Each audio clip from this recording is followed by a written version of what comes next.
इस कमरे में बैठे हुए 90-95% जो छात्र छात्राएं हैं, आप ही डिविडेंड हैं। अगर आपने ये खो दिया तो ये डिविडेंड वापस कभी नहीं आने वाला, क्योंकि होने ये वाला है अगले 15 और 20 साल के बाद, क्योंकि हमारी उम्र वाले जो लोग हैं वो वृद्ध हो चुके होंगे और हम आपकी मदद करने में कोई स्थिति में नहीं होंगे, बल्कि आप हमारी मदद कर रहे होंगे। किस प्रकार? Because you would be contributing into pension funds, you would be contributing your incomes into, paying taxes, and the government will have to pay for our health, and we will be living longer. I am telling you what is exactly happening in the advanced industrialized countries and even in China. So please try and understand how important this issue of the demographic dividend is. हमारे नेतागण नहीं समझते। अगर नहीं समझते हैं तो आपको समझाना होगा। हमारे नीति निर्माता जो हैं, जो हमारे देश की नीतियों को के बारे में निर्णय ले रहे हैं, वो इस बात को नहीं समझते। हर साल जो गंवाया जा रहा है विकास दर की कमी में और बेरोजगारी बढ़ते समय, ये एक बहुत घातक हमारे देश के लिए होने वाला है। तो मतलब आपको ये समझना बहुत आवश्यक है कि अगर जो 3 समुदाय हैं जिनको रोजगार की आवश्यकता है, जिन पे मैं आता हूं 1 मिनट में, वो कौन से 3 समुदाय हैं?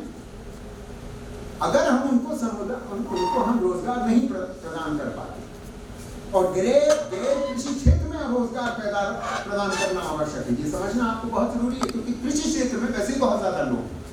ठीक है?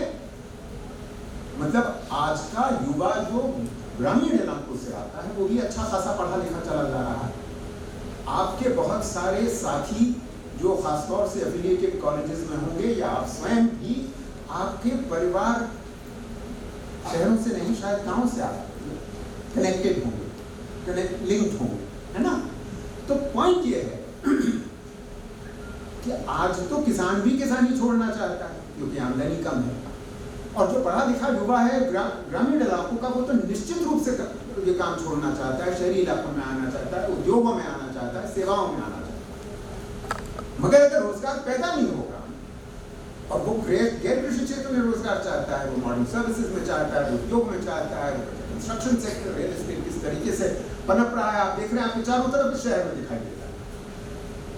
तो रोजगार पैदा करना इसलिए आवश्यक हो जाता है कि अगर रोजगार पैदा नहीं होगा तो बेरोजगारी जैसे बढ़ेगी, तो वो आमदनी जिसकी मैं बात कर रहा, जिससे बचत और निवेश बढ़ेगा, वो होगा नहीं।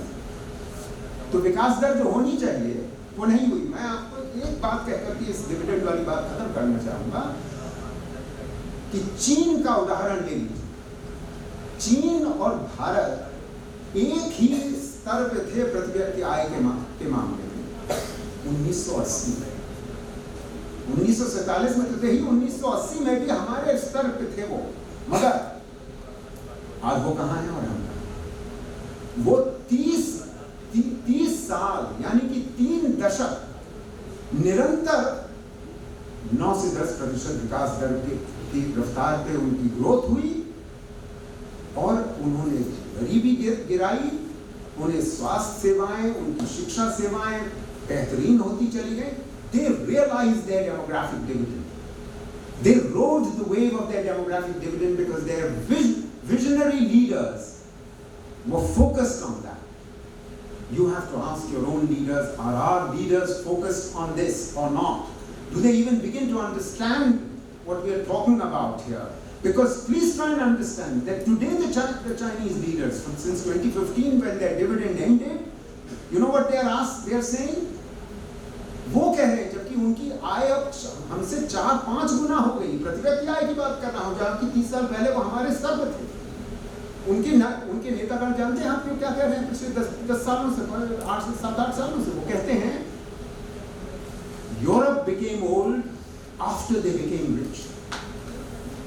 We have become old without becoming rich. ये चीनी लीडर कह रहा है, जो हमसे 4 गुना पे है आज, और वो उनकी प्रति व्यक्ति आय आज भी तेजी से बढ़ रही है।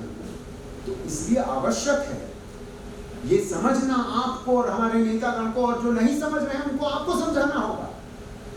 किस जरिए से समझाएंगे ये आपको सोचना है। आप समझ रहे हैं कि मैं क्या कह रहा हूं? ठीक है, ये समझाना होगा कि ये डिविडेंड आज के बाद चला गया तो ये कभी वापस नहीं आने वाला। इसलिए बहुत जरूरी है कि आपको विकास दर को तो तेज रखना ही है, स्वास्थ्य सेवाओं पे तो तवज्जो देनी ही है, शिक्षा पे तो सब तवज्जो देनी ही देनी है, नीतिगत और पैसे खर्च करके। मगर आपको ये सोचना है कि हमको रोजगार मिल रहा है कि नहीं, आपकी अर्थव्यवस्था इस ट्रेजेक्टरी पे चल रही है कि रोजगार हमको गैर कृषि क्षेत्र में मिल रहा है कि, क्योंकि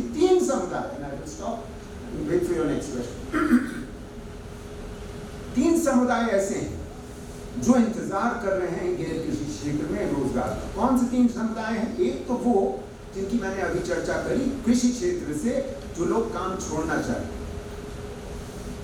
मगर हुआ क्या है हाल में, पिछले 2 साल में, आपको जान करके ये ताज्जुब नहीं होना चाहिए जो मैं आंकड़े आपको बताने जा रहा हूँ।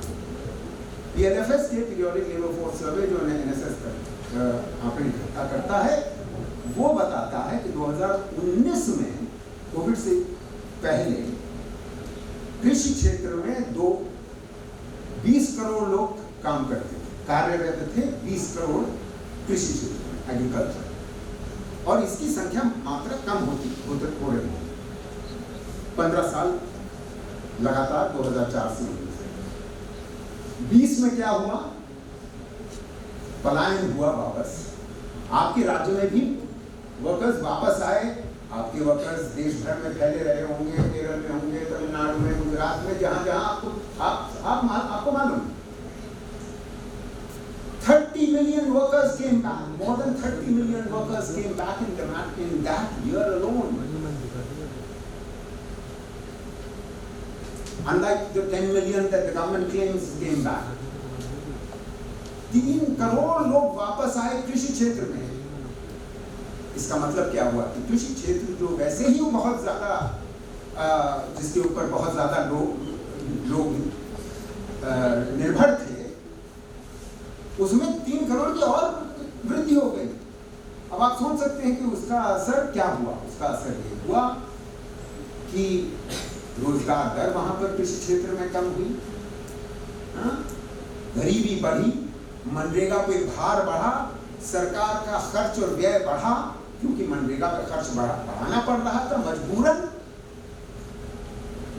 तो ये पूरा समुदाय पहले ही तैयार था कृषि छोड़ने के लिए, और उसके ऊपर 3 करोड़ का भार पड़ गया। पहला समुदाय जो गैर कृषि क्षेत्र में रोजगार ढूंढ रहा है। दूसरा समुदाय,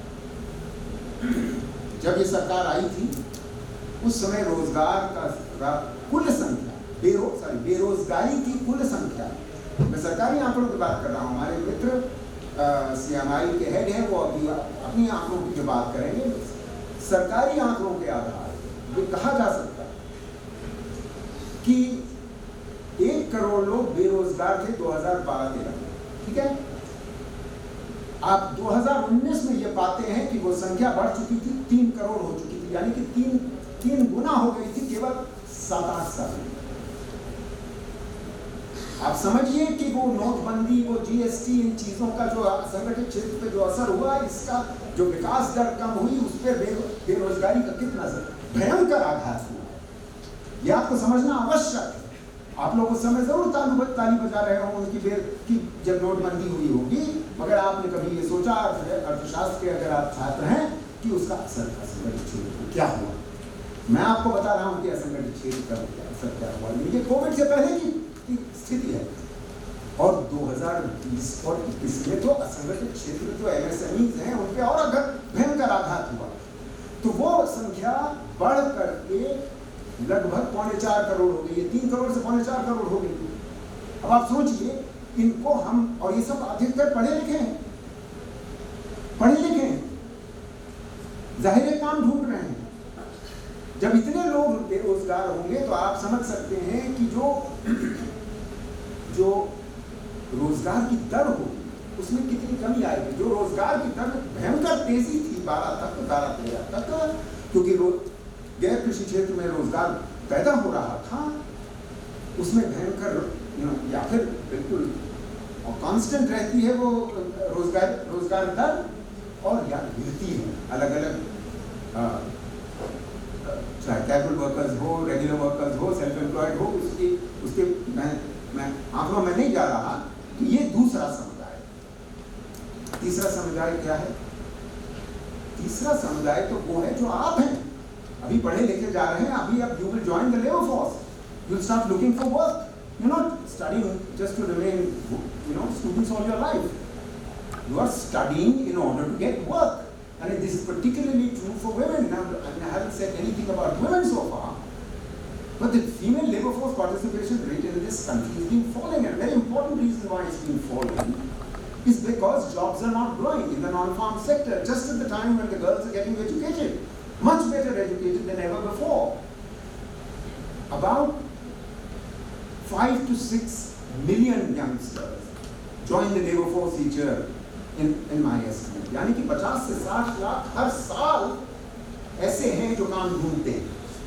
जब वो 50 से 60 लाख, उन दो समुदायों को ऊपर की बात कर रहा हूँ, ये समझिए बात अपनी, कि 50 से 60 लाख नए लोग काम ढूंढते हैं, तो इनको भी रोजगार दिलाना है। अब हमारे सामने एक विकट समस्या है। आप समझ सकते हैं कि 3 समुदायों को रोजगार दिलाना कोई आसान काम नहीं।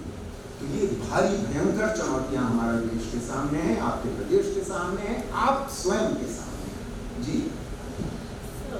We would also like to know your views on employability. When we talk about employability, then we have a skill mismatch that is being seen today. The kind of graduates that we are creating, the kind of graduates that are demanded in the market by the industrial organizations, private and public sector. So do you think that this skill mismatch is also increasing? देखिए, skill mismatch का जो मुद्दा है ये थोड़ा सा पेचीदा मुद्दा है।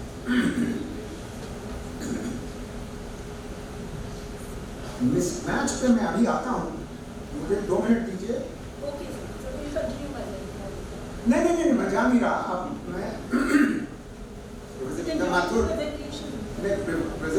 मैं इस सवाल का जवाब देकर के मैं चंपत हो जाऊंगा। मैं आपसे माफी मांगना चाहता हूँ। मैं आपको बताना चाहता हूँ कि मुझे 12 बजे 5 मिनट पे दूसरे कमरे में जाकर के एक और भाषण देना है वियतनाम में, online. South east Asian Nations की कॉन्फ्रेंस हो रही है, उनके लिए मैंने एक पेपर लिखा है। तो मैं आपसे माफ़ी चाहता हूँ, मगर मैं वापस आ जाऊँगा आधे घंटे बाद, मगर इस सवाल का आपको जवाब दे करके जाऊँगा। पेचीदा इस वजह से हमें कह रहा था स्किल मिसमैच वाला होता, क्योंकि स्किल मिसमैच समझने से पहले आपको समझना ये आवश्यक है कि हुआ ये है कि ये जो स्थिति मैं अभी आपको वर्णन कर रहा था कि रोजगार जो पैदा हो रहा है, उसकी गैर कृषि क्षेत्र में जो रोजगार पैदा हो रहा है उसकी संख्या कम होती गई। उसी वक्त जब ज्यादा से ज्यादा लोग, अधिक से अधिक लोग वर्किंग एज में आ रहे थे और काम ढूंढ रहे थे। अब ये स्थिति उत्पन्न कैसे हुई? ये स्थिति इसलिए उत्पन्न हुई क्योंकि लगभग पिछले 20 सालों में हमारे देश में शिक्षा के क्षेत्र में जो निवेश किया उसका असर ये हुआ। मैं कुछ आंकड़ों के आधार पर आपको ये समझाता हूँ। In the year 2007, the net enrollment rate at primary level had already reached 97%. In other words, nearly all the 6 to 11-year-old children in our country were in school and remaining in school, and the result of that was that in the next 2 or 3 years, by about 2010, the share of the gross enrollment ratio at upper primary level, meaning classes 6, 7 and 8, also got universalized. The upward pressure of that was the following. हुआ ये कि इतने बच्चे 8वीं कक्षा पास कर रहे थे कि सेकेंडरी लेवल पे भी प्रेशर बढ़ा, ट्रांजिशन रेट बढ़ी, गांव में भी बढ़ी, छोटे मुफस्सिल इलाकों में भी बढ़ी, गांव में भी बढ़ी, जिसकी वजह से जो सेकेंडरी यानी कि 15 से 16 साल के बच्चों की जो सेकेंडरी एनरोलमेंट रेट थी वो बढ़ करके जो 58% थी 2010 में, वो बढ़ करके 85% पहुंच गई 5 साल के अंदर 2015 में। जबरदस्त बढ़ोतरी हो गई, जिसकी वजह से हायर सेकेंडरी बढ़ा, जिसकी वजह से हायर एजुकेशन बढ़ा। जहां आप हैं हायर एजुकेशन के आखिर में मैं आपको बताता हूँ क्या जबरदस्त परिवर्तन आता है हायर एजुकेशन में।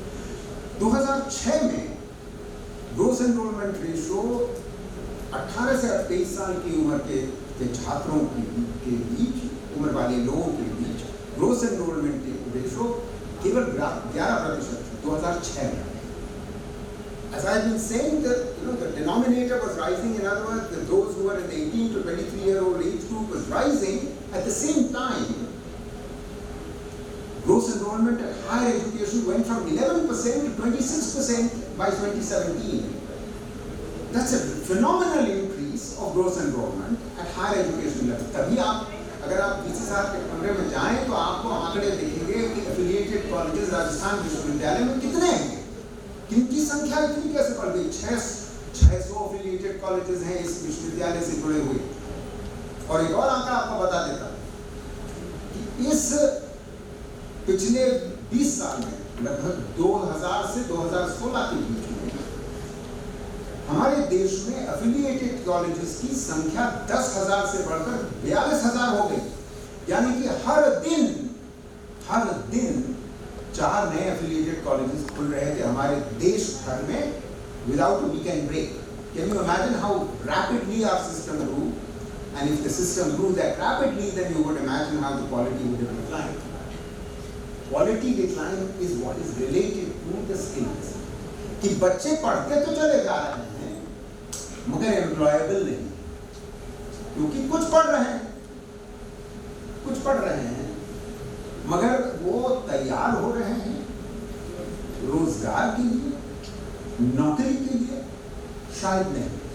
तो एक तो दिक्कत भयंकर ये खड़ी हो गई और ये भयंकर दिक्कत खत्म नहीं होने वाली, क्योंकि हमारी नीति निर्माता जो है न्यू एजुकेशन पॉलिसी हमको ये हिदायत दे रही है, घोषणा कर रही है कि आज अगर 26% है gross enrolment ratio higher education में, तो उसको 2035 यानी कि 15 साल में हम उसको 50% पे जाना चाहते हैं।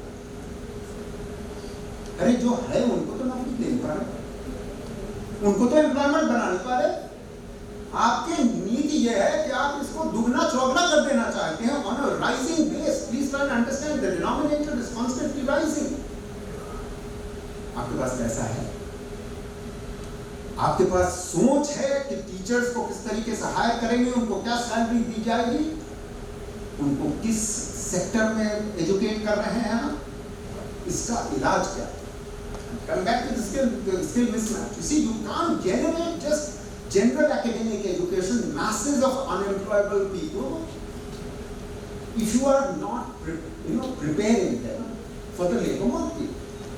What is preparing them for the labor market mean? It will surprise you to know, if you were to look at the numbers on TVET, what we call technical and vocational education and training, and the NSS tells us that less than 5% of our workforce, those who are already in the workforce, have any formally acquired vocational education or training. Less than 5%. Now what is the meaning of this? The meaning of this is that you are generating unemployables. It's critical. How are you going to solve this problem?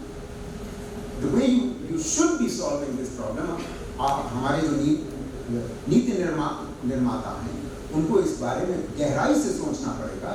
जो new education policy है वो इस बारे में नहीं सोचती और ये बड़ी दिक्कत की बात है। मैं आपको ये बता सकता हूँ कि मैं 10 साल से स्किल्स पे इस मुद्दे पे लिख रहा हूँ। स्किल एम्प्लॉयमेंट का चैप्टर 12th 5-year प्लान में मैं और मेरी टीम ने लिखा था। स्किल डेवलपमेंट का चैप्टर 12th 5-year प्लान में मेरी टीम ने लिखा था। और हम ये बात तब से कह रहे हैं कि आपको करना ये है कि 10वीं और 12वीं के बाद आपको बच्चों को वोकेशनल ट्रेनिंग और वोकेशनल एजुकेशन के लिए तैयार करना होगा, डाइवर्ट करना होगा। ये हायर एजुकेशन की जो तमन्ना है, ये डिग्री BA BSc वगैरह की जो तमन्ना है हर माँ बाप के दिल में और घर में, उसमें बदलाव लाना पड़ेगा। क्योंकि आप कोई सवाल ही नहीं उठता कि आप इनको सारे को एम्प्लॉयबल कर सकें। और आखिरी बात कहकर तो मैं 1 मिनट में अपनी बात खत्म करूँगा, क्योंकि मुझे वापस दूसरे कमरे में जाना है। ये बात ये है कि आज की तारीख में जो सरकार के नीति निर्माता है स्किल डेवलपमेंट को लेकर, उनकी सोच ये है, तो ये बहुत आपके लिए दिक्कत की बात, उनकी सोच ये है कि सरकार ही निश्चय करेगी कि कौन से कोर्सेज ऑफर हो, सरकार ही उन कोर्सेज को मैनेज करेगी, सरकार ही फाइनेंस करेगी। प्राइवेट सेक्टर और एम्प्लॉयर्स का रोल इसमें योगदान उनका बहुत कम है। इस विषय में मैं वापस आऊंगा। ये जो सोच है सरकार, हमारे सीनियर IAS ऑफिसर्स, ये सीनियर IAS ऑफिसर्स को झेलता रहता था मैं योजना आयोग में जब था, वो आज भी झेलता हूँ, क्योंकि वो तो स्वयं जर्नलिस्ट हैं। आज के जमाने में आप जर्नलिस्ट होकर के आप हमको ये बताइएगा कि कौन सा कोर्स ऑफर होगा। एम्प्लॉय, किसी IAS ऑफिसर ने किसी को नौकरी दी है आज तक? एम्प्लॉयर देता है ना, कैपिटलिस्ट देता है, इंडस्ट्री देती है। उनको कितना अपने इन्वॉल्व कर रहे हैं? दुनिया का अनुभव ये बताता है कि सफल देश जो आज विकसित कहलाते हैं, उनमें जो नीति निर्माता हैं स्किल डेवलपमेंट और TVET को लेकर के, वोकेशनल एजुकेशन को लेकर के, वो ये साफ उनका बहुत क्लैरिटी क्या है कि एम्प्लॉयर्स को एंगेज नहीं करिएगा, चाहे वो ITI हो, चाहे वो BVOC हो, चाहे वो साहब आप